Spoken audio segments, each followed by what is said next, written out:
스프링 시큐리티, 스프링 웹 MVC와 스프링 시큐리티 기술을 이용해서 로그인, 권한관리, 회원가입 기능을 구현하려고 해요. 이 기능을 먼저 구현할 수 있어야 하고, 그 다음에 REST API의 JWT 토큰 인증의 그 다음이죠. 이것부터 할 줄 알아야 돼요. 세션 기반 로그인.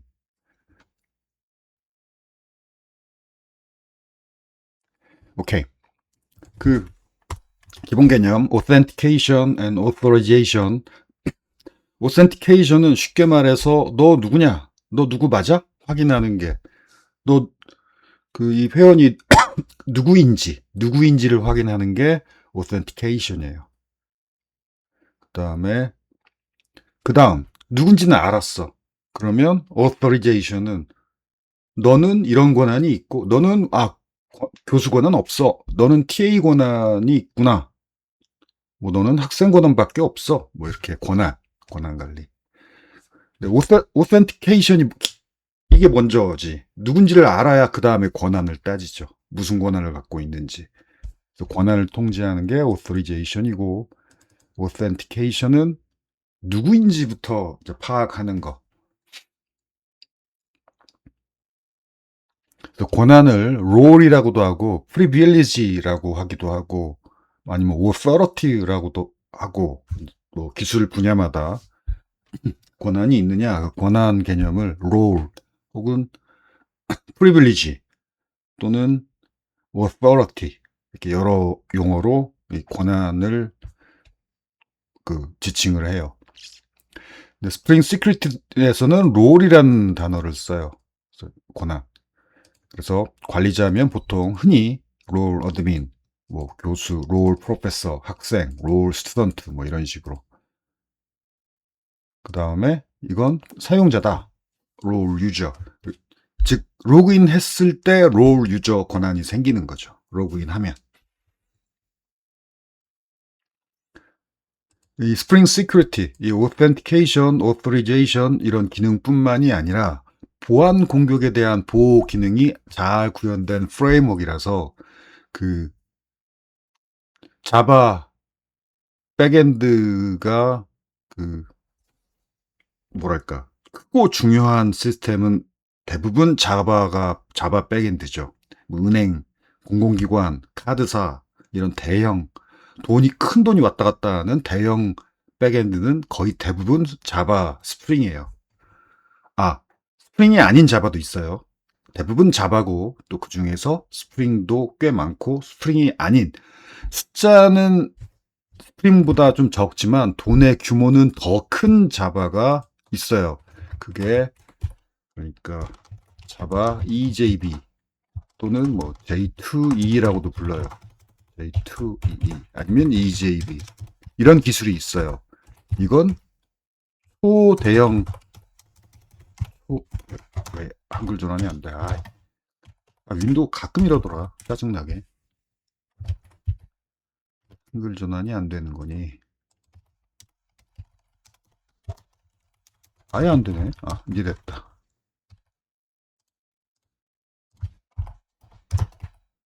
초대형. 그 다음에 자바 스프링은 중대형. 그래서 숫자로는 초대형, 이쪽이 숫자는 적어요. 그러니까 아주 큰 대기업 숫자는 적잖아. 그쵸? 아주 큰 대기업은 몇 개 안 돼, 사실. 그렇지만 중요도는 몇 개 안 되는 큰 대기업이 매우 중요하죠. 이 정보 시스템도 그래요. 자바 EJB, J2E 이게 아주 초대형 자바 백엔드 시스템 구축 기술이에요. 숫자로는 이게 많아. 자바 스프링. 아무튼 얘네들은 크고 중요하고 큰 돈이 왔다 갔다 하고 그런 근데 검증된 기술인 거죠. 안정적이고 검증된 기술. 그래서 들어와서 스프링 시큐리티도 그렇게 검증된 보안 공격에 대한 보호 기능이 잘 구현됐고 그 구현이 검증된 그런 기술이에요. 반면에 그 프론트엔드 기술은 플러스 노드.js로 백엔드 구현할 수도 있고 그다음에 프론트엔드 그 리액트에다가 또 넥스트.js 기술이 있어요. 이런 기술은 검증 안 됐어. 그래서 그 이게 자바스크립트로 백엔드도 만들 수 있고 파이썬으로 백엔드 만들 수도 있는데 그러니까 자바스크립트 백엔드 기술이 노드.js 또는 넥스트.js도 일종의 백엔드 기술 비슷한 게 있어요. 이런 기술들 파이썬 백엔드 이건 뭐 장고지 또는 뭐 요즘은 플라스크였나 이런 거 이런 것들은 검증이 안 됐어요. 그래서 특히 자바스크립트 쪽 보안 취약점이 꽤 많아요.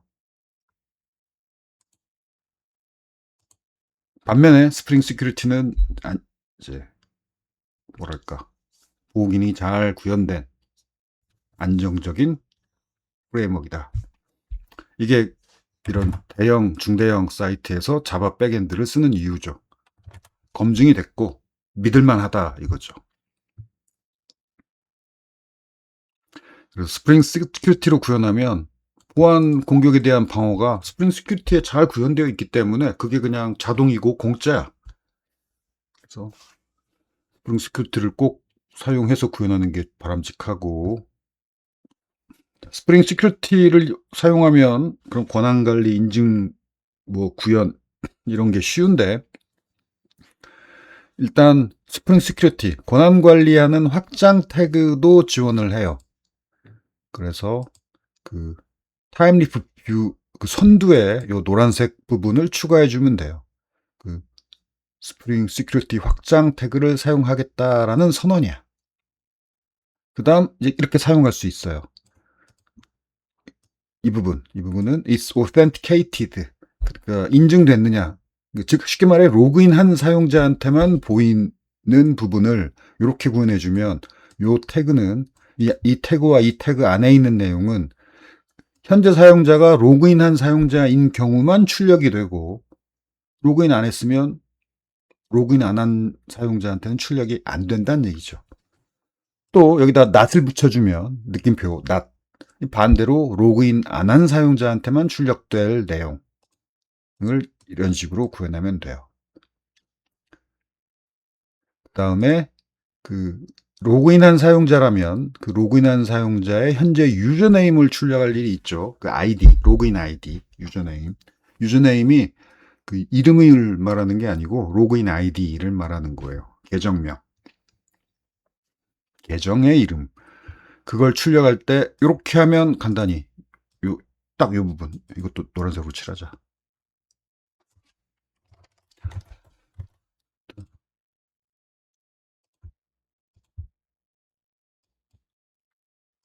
이 노란색 부분만 넣어주면은 이 태그 사이에 th 텍스트니까 th 텍스트 기억나죠? 필기시험도 많이 봤잖아.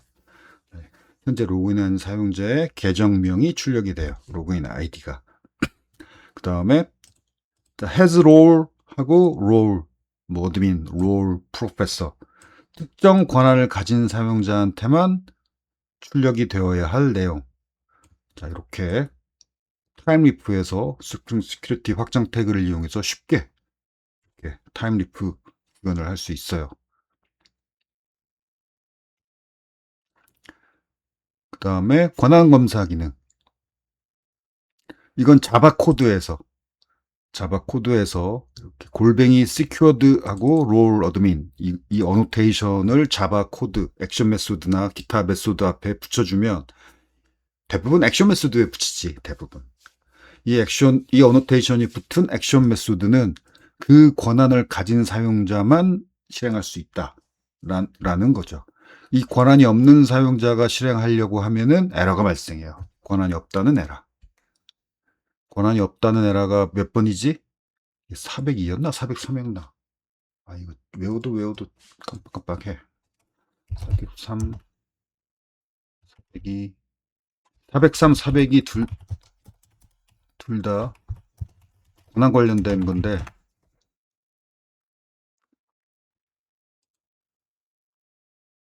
402가 아니야? 403 forbidden.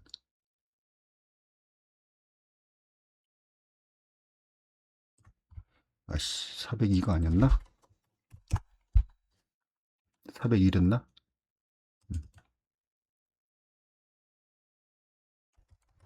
403 forbidden.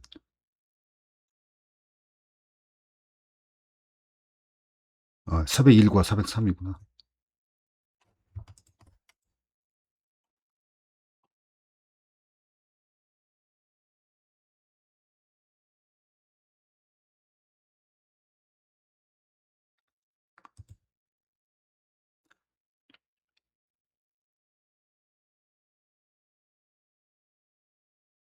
오케이. 맞아. 401이 오센티케이션, 이게 로그인 안 했을 때가 401. 로그인은 했는데 권한이 없을 때가 403. 401, 403. 이렇게 권한 관련해라. 이거 외워야 되는데, 외웠는데 요즘은 깜빡깜빡해. 이 이름 때문에 좀 헷갈릴 수 있는데, 401 unauthorized라고 되어 있지만, 아무튼 401은 로그인 안 했을 때 난다라고 이해하면 돼요. 로그인 하고 접근해야 되는 걸 로그인 안 했을 때. 그리고 403은 로그인은 했는데 네 권한으로 그거 너 누군지는 알겠어. 근데 너는 그럴 권한은 없어가 403이에요. 401, 403 외워두기 바라고. 나는 깜빡깜빡해도 되지만 여러분은 안 되지.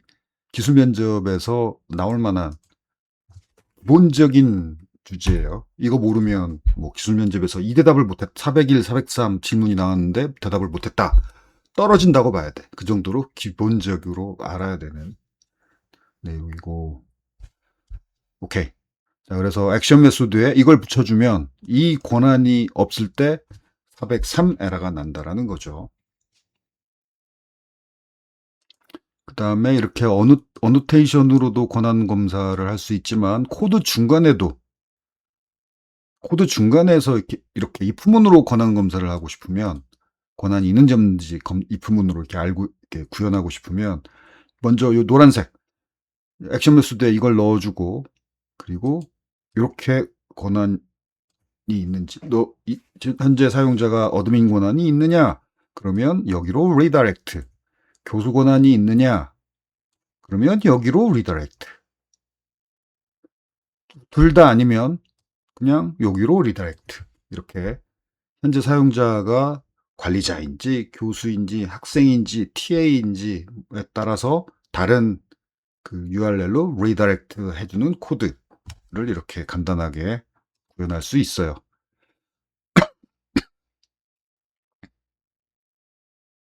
여기는 직접 읽어보기 바라고.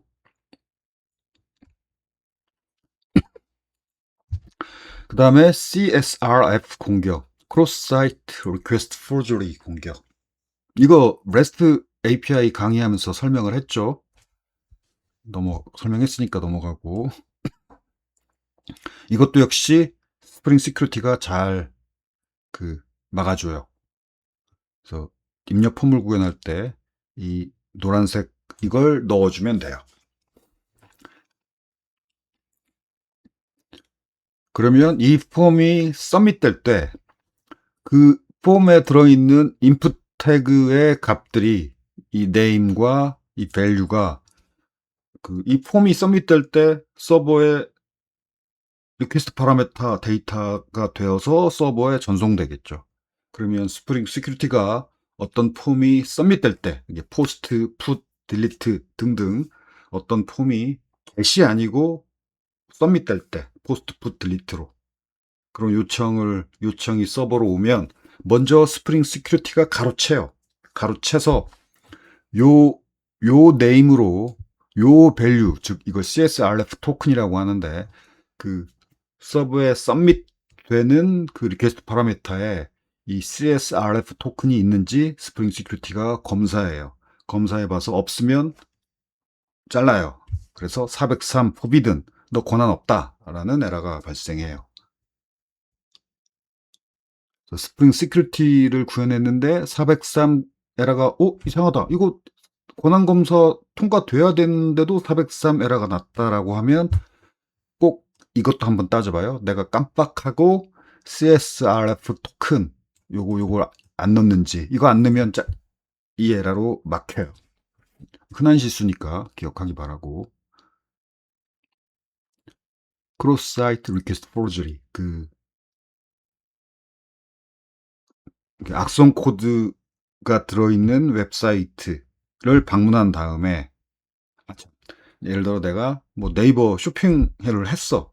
그래서 로그아웃 안 하고 그냥 로그아웃 안 한 상태에서 또 어떤 페이지 검색해서 들어갔는데 그게 마침 악성 자바스크립트 코드가 있는 사이트였고, 그 사이트에 그 악성 자바스크립트 코드가 혹시 이 사용자 네이버에 로그인 돼 있나? 로그인 돼 있네. 그러면 어떤 쇼핑몰에서 뭘 이렇게 주문하는 리퀘스트를 던지거나, 아니면 네이버 이메일로 스팸 메일을 쫙 주소록에 있는 사람들한테 전송하는 그런 리퀘스트를 서버에 전송하면, 그러면 이 서버가 이제 그런 것이 바로 CSRF 공격이에요.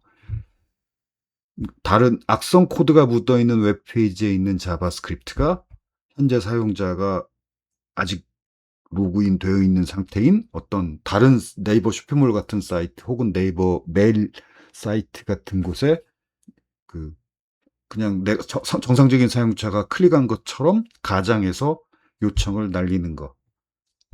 이게 CSRF 공격이고, 그걸 간단하게 요 토큰으로 스프링 시큐리티가 검사해서 차단해 줘요. 403 포비든 에러가 나요. 왜냐하면 그런 악성 코드는 이 CSRF 토큰 값을 알 수가 없지. 그래서 악성 코드가 그 네이버 쇼핑이나 네이버 메일에 날리는 악성 코드의 그 요청에는 이 CSRF 토큰이 들어있을 수가, 불가능까지는 아니지만 매우 힘들죠. CSRF 토큰 탈취부터 해야지. 근데 그게 쉽지가 않으니까.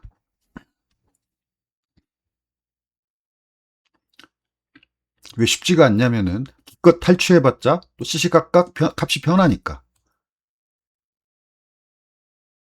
그래서 이렇게, 오케이, 이 개념도 알아두기 바라고. 스프링 설정 방법.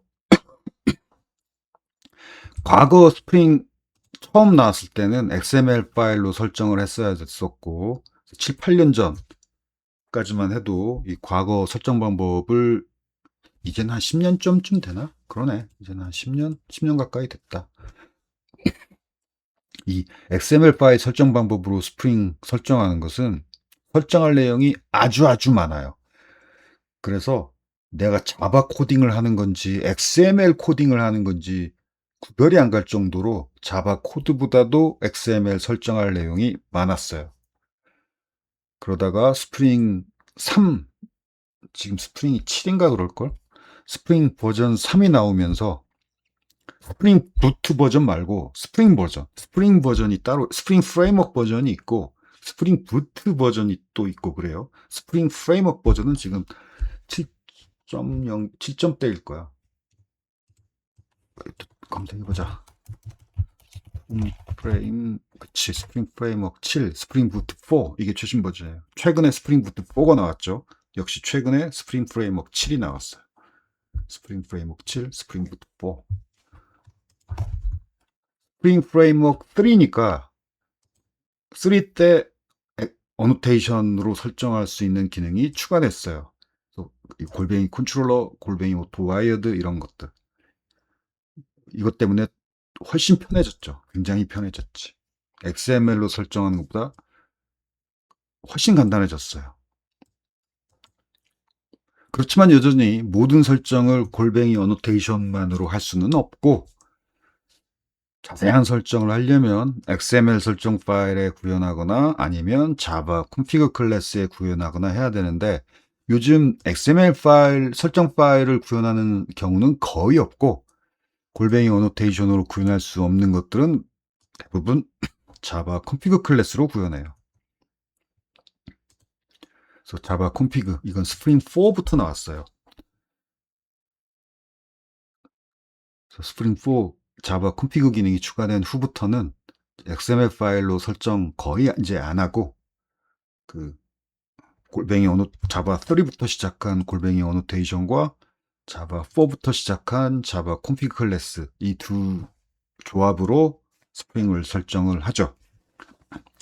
그래서 어노테이션이 훨씬 간단하니까 어노테이션으로 설정할 수 있는 건 그렇게 하고, 그럴 수 없는 좀 자세한 설정은 자바 컨피그 클래스로 구현하고.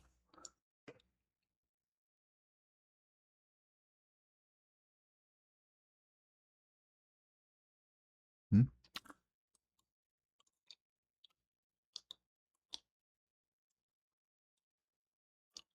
요 얘기는 이제 없어도 되겠다.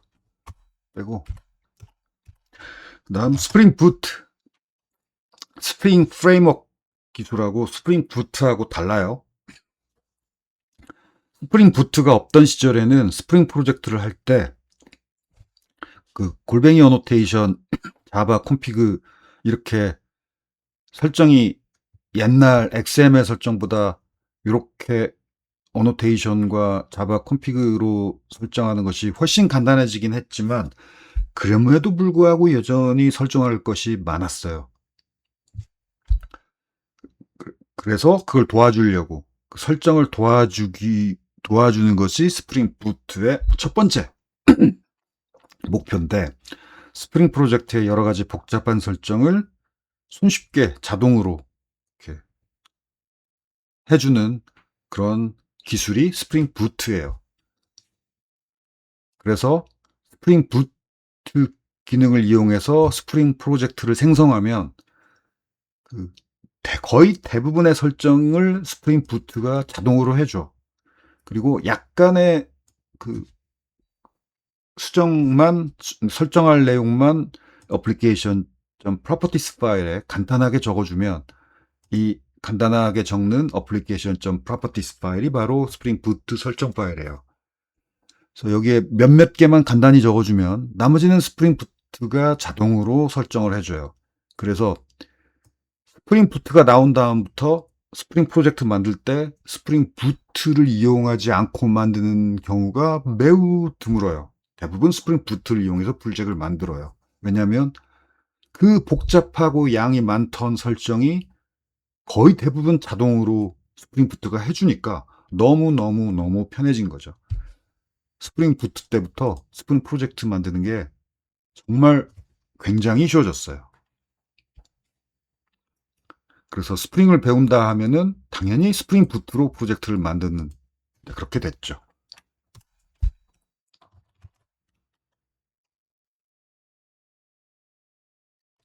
오케이. 그 다음에 액션 메소드의 URL을 하나만 지정하려면 이렇게 문자열로 지정하면 되지만, 그 액션 메소드의 URL 여러 개를 지정할 수도 있어요. 그래서 이렇게 지정해주면, 여기 슬래시는 요걸 말하지. 그렇게 서버 주소만 있는 URL을 요청했을 때도 이 액션 메소드가 실행되고, 아니면 인덱스, 요거죠. 요 URL을 요청해도 이 액션 메소드이고. 그래서 이런 첫 페이지, 그 홈페이지, 웹사이트의 첫 페이지가 보통 이렇죠. 이렇게 하는 게 적절하죠. 첫 페이지를 그냥 서버 주소만 입력해도 첫 페이지 들어가야 되고, 그 다음에 그 첫 페이지도 이름이 있어야 되는데, 그 전통적으로 관례상 그 웹사이트의 첫 페이지의 이름은 홈이 아니고 옛날부터 인덱스였어요. 인덱스란 이름이 그 웹사이트의 첫 페이지의 이름의 관례상 이름이야. 처음부터. 웹이 나온 지가 벌써 20년이 넘었어요. 30년쯤 됐어요. 30년 전부터 웹사이트의 첫 페이지의 이름이 인덱스인, 30년이 뭐야? 유행한 게 30년 전부터 유행했고, 기술이 처음 연구소에 시작된 건 한 4, 50년, 40년, 50년 됐지. 40년. 아무튼 그때부터 요 이름, 인덱스라는 이름이 첫 페이지의 이름이야. 그래서 여전히 웹에서는 인덱스라는 이름을 첫 페이지 이름으로 관례대로 그대로 사용을 하죠.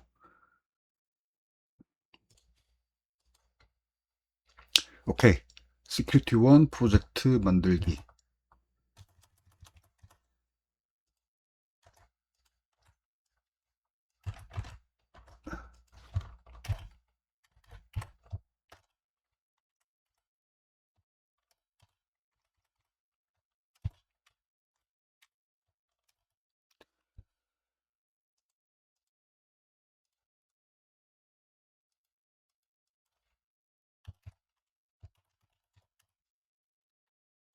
있다고? 있네. 지우자. 지우고 새로 만듭시다.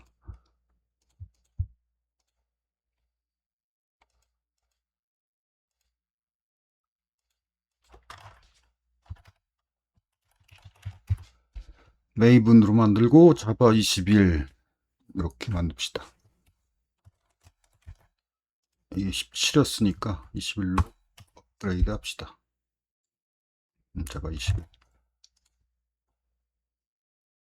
그다음에 당연히 스프링 시큐리티 체크하고 나머지는 뭐 체크하던 거 그대로. 마이바티스, 부트 뎁트스, 웹, 마이스큐엘 드라이버. 자, JPA가 아니고 마이바티스로 구현하죠. 타임리프, 그 다음에 여기 시큐리티 아래 스프링 시큐리티. 한번 체크하면 여기 나와요. 여기서 이미 나왔으면 여기서 체크해도 되고. 그리고 4.0으로 올라가는 건 아직 호환성 문제가 있으니까 3.5, 3.5, 4.0으로 올라가는 건 이 3.5 버전 때가 안 보이면 그때쯤 올라가면 돼요. 여전히 보일 때는 굳이 남들보다 먼저 4.0으로 올라가서 남들보다 먼저 고생을 할 필요는 없어요.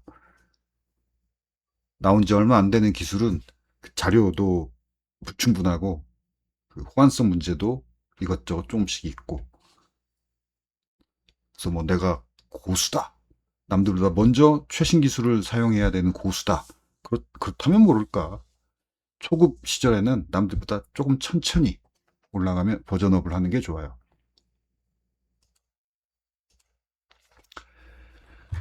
오케이.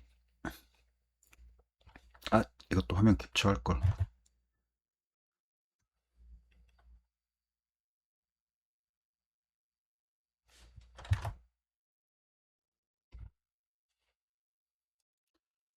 화면 캡처해서 수정했고,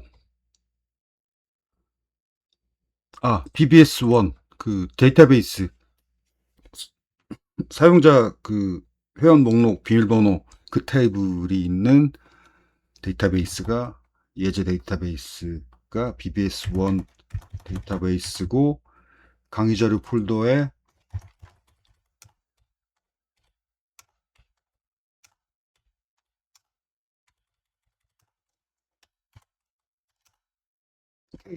bbs1.sql을 강의 자료 폴더에도 올려놨어요. 그거 임포트를 해야 되겠죠.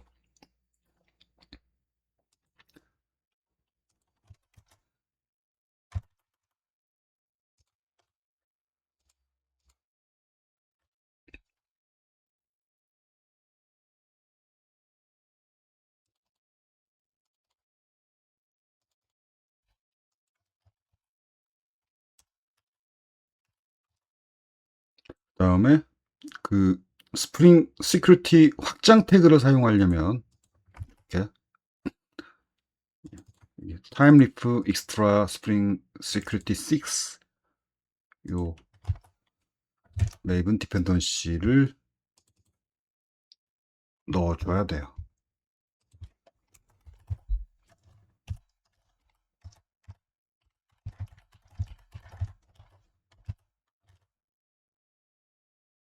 오케이. 그 다음에 그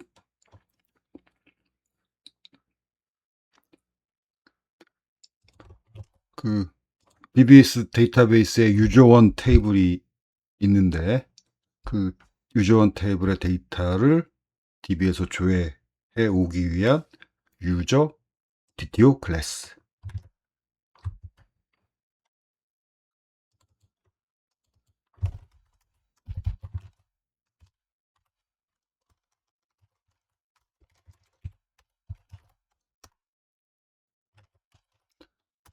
그런데 여기 디파트먼트 아이디가 기본 자료형 인트가 아니고 인티저 클래스죠. 이거 그 데이터베이스 그 관련 JPA 엔티티 혹은 마이바티스 DTO를 구현할 때 그 데이터베이스에서 읽어올 그 정수 값이 널이 가능한 정수 값이다 라면은, 그러면 기본 자료형 int에다가 널을 대입할 수 없죠. 그럴 때 인티저 클래스 타입의 이 속성을 사용해야 돼요. 이건 당연히 이건 널일 수 없지만 이건 널 가능하니까, 널 대입할 수 있으니까. 그래서 지금 이 BBS1 데이터베이스의 유저1 테이블에 디파트먼트 ID 그 DB 필드 값이 DB에서는 널이 가능하죠. 인티저도. DB 인티저는 인티저도 널이 가능해요. 그 널이 가능한 인티저를 읽어와야 되니까, 그러면 자바 속성도 널이 가능한 인티저 클래스 타입이어야 하죠. 그 다음에 유저 매퍼.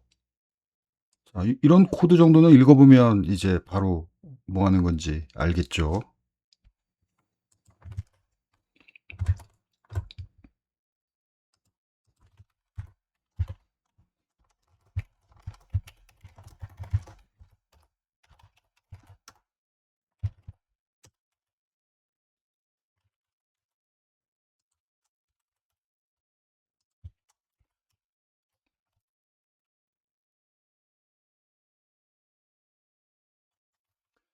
다음 my user details class.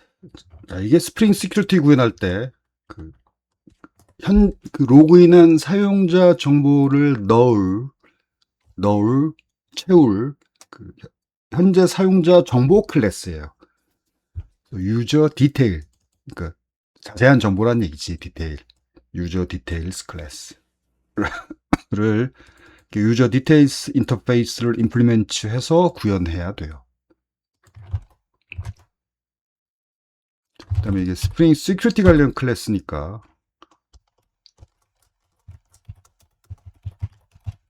클래스 넣을 패키지를 이걸 DTO 클래스로 DTO 패키지에 넣어도 될 것 같은데, 그냥 스프링 시큐리티 관련 구현이니까 그냥 config 클래스에 넣었어요. 패키지를. 자, 먼저 노란색으로 칠한 부분은 그 스프링 시큐리티에 필요한 필수 코드예요. 이 노란색 부분은 꼭 있어야 되는 필수 코드고, 연두색 부분은 필수가 아니야. 추가 정보예요. 연두색으로 칠한 부분은 이건 내가 필요에 따라서 그냥 현재 사용자 정보에 예를 들어 뭐 전화번호도 있으면 좋지 않을까? 현재 사용자 정보에 뭐 성별도 있으면 좋지 않겠어? 아니면 뭐 학번, 뭐 소속 학과, 현재 사용자 정보에 이런저런 정보가 더 있으면 좋겠다. 그런 식으로 추가되는 정보가 이 연두색 부분이고, 내 마음대로 넣는 거. 그런데 스프링 시큐리티를 이용할 때 꼭 필요한 부분이 이 노란색으로 칠한 부분이에요. 그 다음에 여기 골뱅이 데이터, 롬복 어노테이션을 붙였죠. 데이터를 채우기 위한 일종의 DTO 클래스라고 봐도 좋아. 데이터를 채우기 위한 클래스예요. 그래서 롬복 골뱅이 데이터 어노테이션을 붙여주는 게 딱이고, 그 채워줄 정보들 중에 이런 정보들은 스프링 시큐리티 구현할 때 꼭 있어야 된다는 얘기지. 꼭. 그리고 골뱅이 데이터 어노테이션을 붙였기 때문에 이런 멤버 변수들에 대한 getter, setter 메소드가 자동으로 만들어지는데, 그런데 이게 파이널이 붙었네. 파이널은 한번 값을 대입한 다음에 안 바뀌는 게 파이널이잖아.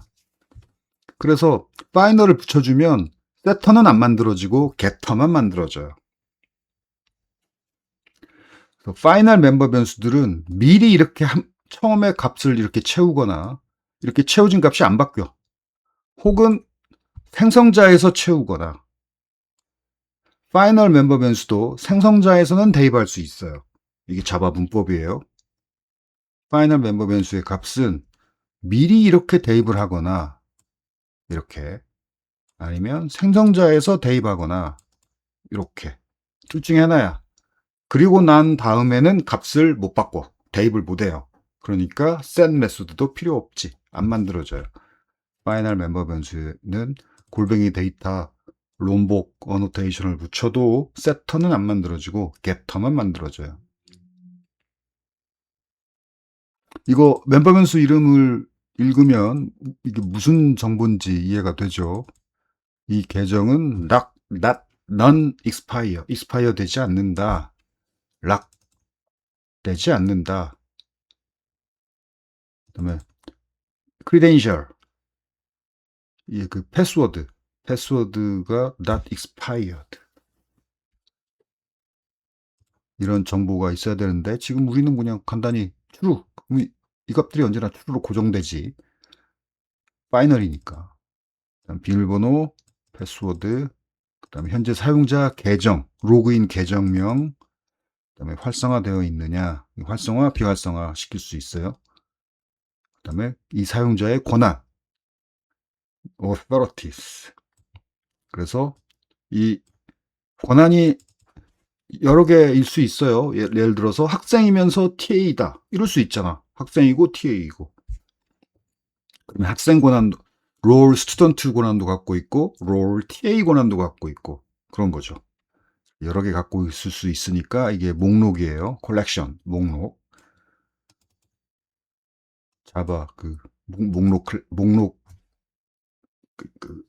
자바 어레이 리스트나 링크 리스트나 이런 거에 가장 위에 부모 인터페이스가 컬렉션이죠.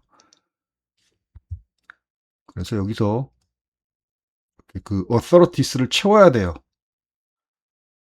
그리고 이게 생성자인데, myUserDetails 클래스의 생성자인데, 이 유저 DTO, 현재 사용자 정보를 DB에서 조회해 온 유저 DTO예요. 여기에 DB에서 조회한 현재 사용자 정보가 채워져 있어. 자, 이 정보를 가지고 요 멤버 변수 값을 채워야 돼요.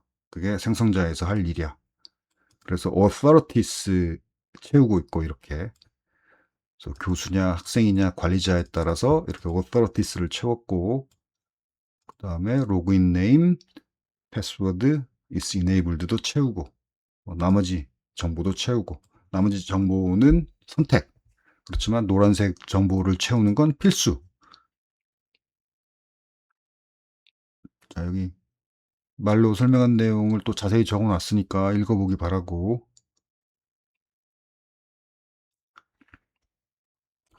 그 다음 myUserDetails 서비스, 이게 그 스프링 시큐리티에 의해서 자동으로 호출되는 서비스 클래스예요.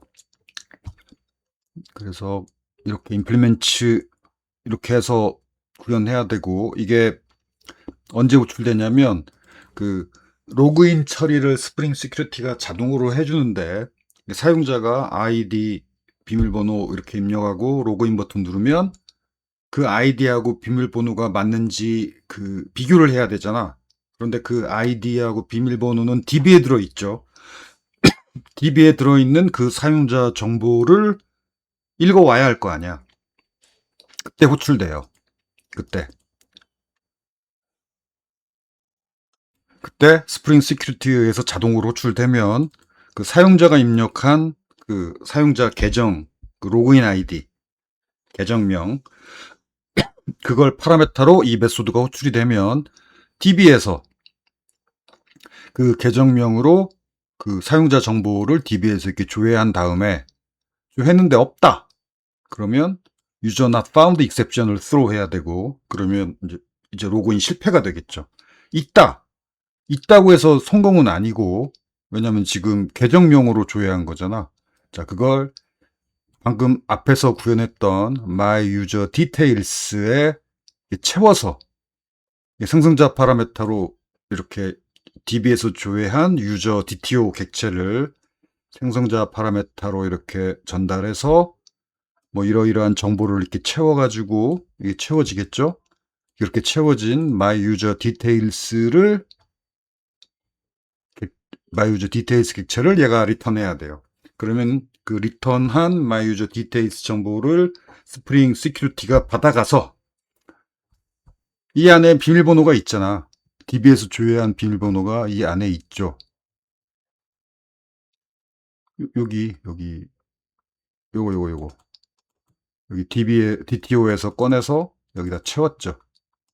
그러면 스프링 시큐리티가 또 이 값을 꺼내가요. getMath 노출에서 꺼내가가지고 사용자가 입력한 비밀번호랑 여기에 채워진 DB에서 조회해서 여기에 채워진 비밀번호랑 스프링 시큐리티가 비교해서 일치하면 로그인 성공, 일치하지 않으면 로그인 실패. 이렇게 로그인 처리는 스프링 시큐리티가 자동으로 해줘요. 그러면 개발자가 구현해야 되는 건 DB에서 이렇게 사용자 계정명으로 DB에서 사용자 정보 유저 DTO 이렇게 조회해가지고 그걸 가지고 my user details 객체에 또 채워서 이 my user details 객체를 리턴해주면 이것만 구현해주면 돼. 그러면 나머지는 스프링 시큐리티가 비밀번호 뭐 암호화도 하고 비교도 하고 이런 일을 자동으로 해줘서 로그인 성공, 로그인 실패 처리를 자동으로 스프링 시큐리티가 해줘요. 오케이, 이것도 합시다. 얘는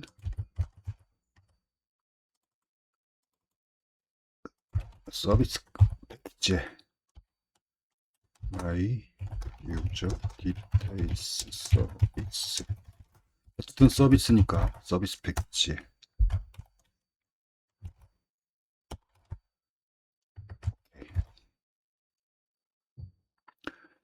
그 다음에 아까 앞에서 배경 지식에서 설명했던 security config 자바 config 클래스 이게 security 관련 설정 이런 설정 이 설정이 그 스프링 시큐리티 버전에 따라서 많이 달라요. 꽤 달라요. 호환이 안 돼요.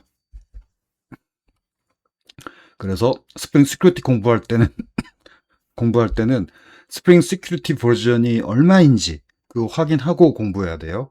지금 스프링 시큐리티 버전이 6이지. 이 강의 예제 스프링 시큐리티 버전이 6이에요. 여기 6.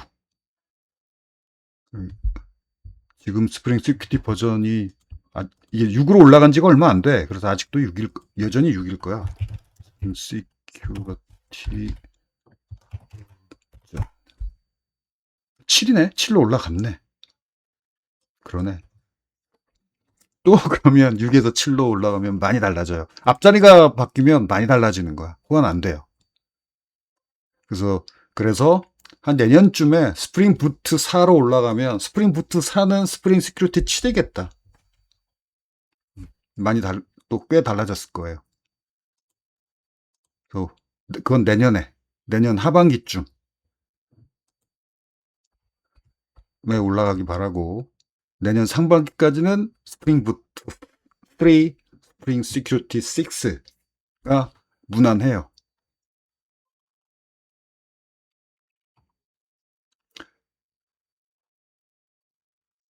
오케이. 아무튼 구현부터 하자. security config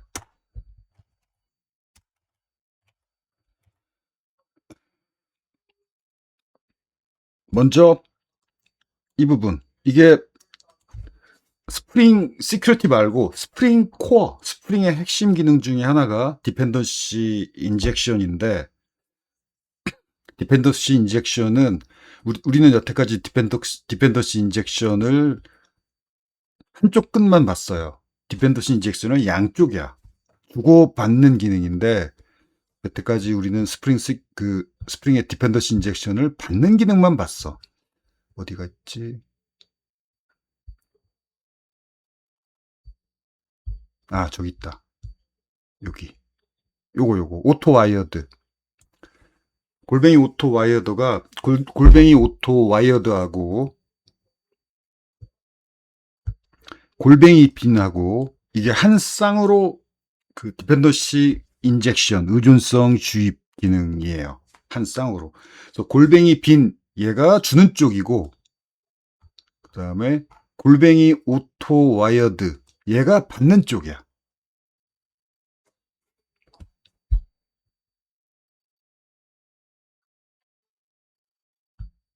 그래서 이 골뱅이 빈 이것은 이 애플리케이션 어딘가에서 패스워드 인코더가 필요하면 그러면 이걸 써라고 만들어서 리턴해 주는 거예요.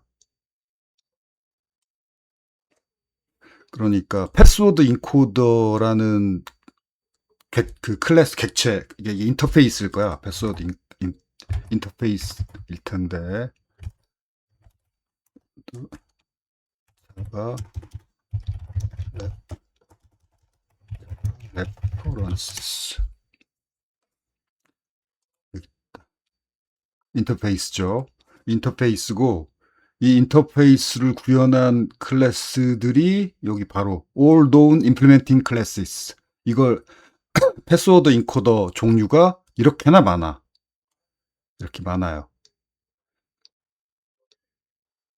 왜 이렇게 많을 수밖에 없냐면 그 패스워드를 아주 강력한 인코딩 비밀번호 인코딩 알고리즘을 사용하면은 해킹은 힘들어지니까 매우 보안은 올라가지만 대신 그 느려 강력하게 인코딩 해야 되니까. 그래서 그냥 로그인할 때 비밀번호 암호화한다 정도는 어쩌다 한번 로그인 뭐 수시로 일어나는 게 아니잖아. 그래서 로그인 비밀번호 암호 그 인코딩은 매우 어려운 고급 그 인코딩 알고리즘으로 이렇게 인코딩해도 되죠. 비밀번호를 자주 입력하는 게 아니니까 그럼 비밀번호 인코딩도 자주 할 일이 없는 거죠. 그런데 그 예를 들어 HTTPS도 인코딩을 해요. 저 웹브라우저하고 웹서버하고 그러니까 통신할 때 그 통신 주고받는 그 내용 전부 다 암호화, 인코딩을 해가지고 서로 주고받아요. 그런데 웹브라우저하고 웹서버는 끊임없이 주고받고 하잖아. 비밀번호처럼 어쩌다 한번 입력하는 게 아니지. 이것은 강력하게 암호화를 해버리면은 이제 웹브라우저하고 웹서버하고 뭔가 주고받을 때 부하가 느려지는 거죠. 그래서 그런 경우는 계속 주고받는 데이터, 다량의 데이터를 주고받고 해야 되는데 보안을 위해서 암호화는 해야 돼. 그 경우에 암호화는 좀 덜 강력한 그,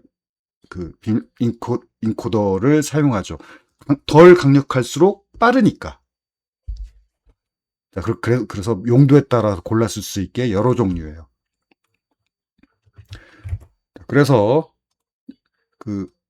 이거 설정이죠. 컨피그 설정에서 이 애플리케이션에서 패스워드 인코더가 필요하면은 리턴 타입 패스워드 인코더 여러 종류가 있는데 이 중에서 그냥 이거 내가 만들어서 new 하고 이렇게 생성해서 리턴해 줄 테니까 이걸 써라고 설정에다가 보통 이렇게 해요. 왜 이게 설정이냐면 이 정도 애플리케이션 등급이면은 이 정도 암호화가 필요해. 뭐 이렇게.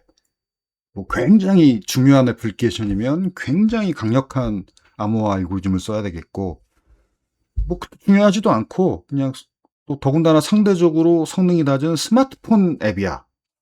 그리고 별로 중요한 데이터 주고받는 것도 아니야. 그럴 경우는 좀 덜 강력한 그렇지만 가볍고 빠른 암호화 알고리즘을 선택할 수도 있겠죠. 이런 건 설정이지 설정. 그래서 보통 이런 설정 클래스에서 이렇게 패스워드 인코더가 필요하면 이거 가져다 써라고 이렇게 리턴해 주면 돼요. 그리고 골뱅이 빈 붙여야 돼요. 이거 가져다 써라는 어노테이션이 골뱅이 빈이에요. 그러면 어딘가에 그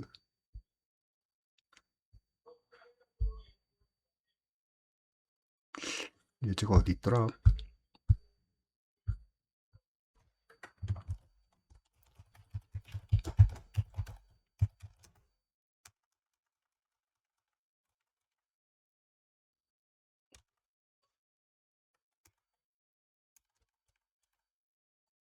여기 있다. 자, 여기서 유저 서비스 클래스에서 비밀번호 인코더가 필요해요. 그러면 여기서 만들어 쓰는 게 아니라 그냥 골뱅이 오토 와이어드 어딘가에서 만들어서 전달하고 얘는 받아서 쓰는 거야. 그래서 얘는 디펜던시 인젝션 받는 쪽. 그래서 여기에 대입되는 패스워드 인코더가 뭐냐면 그건 이 코드만 봐서는 알 수가 없지. 설정을 봐야죠. 설정 클래스를.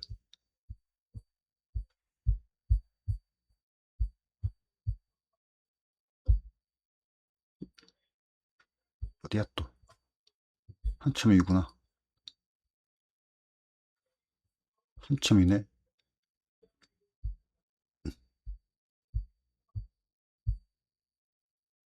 설정 클래스. 여기를 이 컨피그 클래스. 시큐리티 컨피그. 시큐리티 컨피그에서 이 애플리케이션에서 패스워드 인코더가 필요하면 이걸 써라고 결정을 하는 거죠.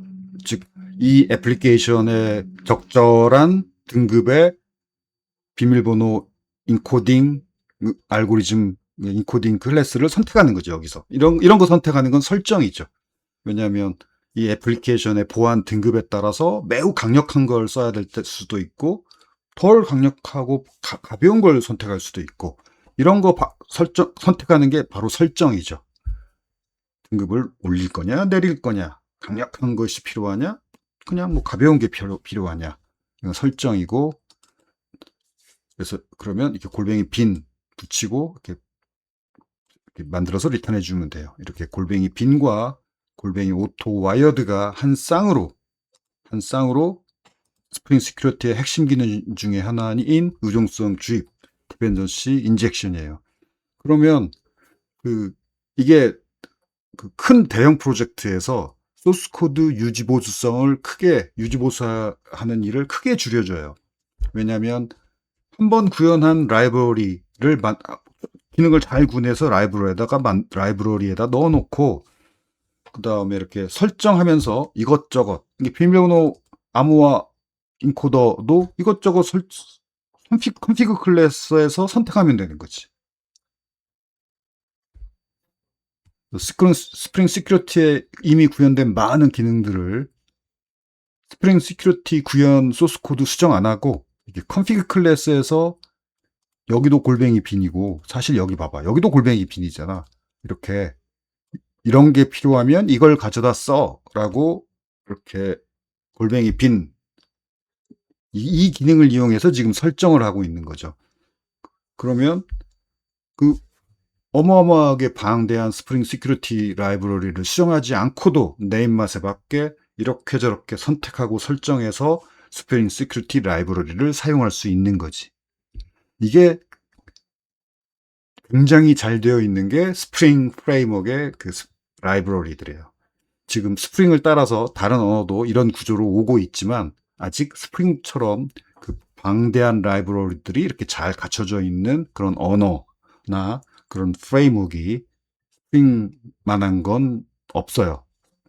그래서 중요한 중대형 프로젝트를 개발할 때는 뭐 아직까지는 선택의 여지 없이 자바, 스프링 혹은 자바, J2EE 그래요. 자바예요. 다른 언어는 그 정도로 방대하고 검증된 라이브러리가 있지는 않아서 그냥 가볍고 쉽게 빠른 작은 프로젝트 개발할 때는 다른 언어도 충분하고. 오케이. 자, 의존성 주의 잘 이해하기 바라고.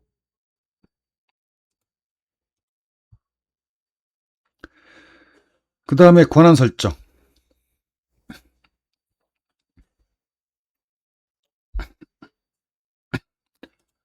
이게 URL 패턴이에요. URL 앞부분이 어드민으로 어드민 슬래시로 시작하는 URL이면 그 URL들은 관리자 어드민 여기다 적어줄 때는 롤 언더바를 빼요. 롤 언더바 빼고 그냥 뒷부분만 적어줘야 돼요. 이 부분이 좀 그렇긴 해. 아무튼 관리자 권한이 있는 사용자여야 된다. 이게 URL 패턴 URL 패턴으로 이런 URL은 관리자만, 이런 URL은 프로페서 권한이 있는 사용자만 액세스할 수 있고, 그렇지 않은 사용자가 액세스하려고 하면, 접근하려고 하면 403 forbidden 에러가 발생하죠. 또 이런 URL이면 authenticated, 이건 로그인한 사용자만, 권한 상관없이 로그인은 하면 액세스할 수 있고, 자, 그리고 맨 마지막에 이게 있어야죠. 그 외 나머지는 퍼미트 올, 누구나 로그인 했든 안 했든 뭐 어떤 권한을 갖고 있든 상관없는 거.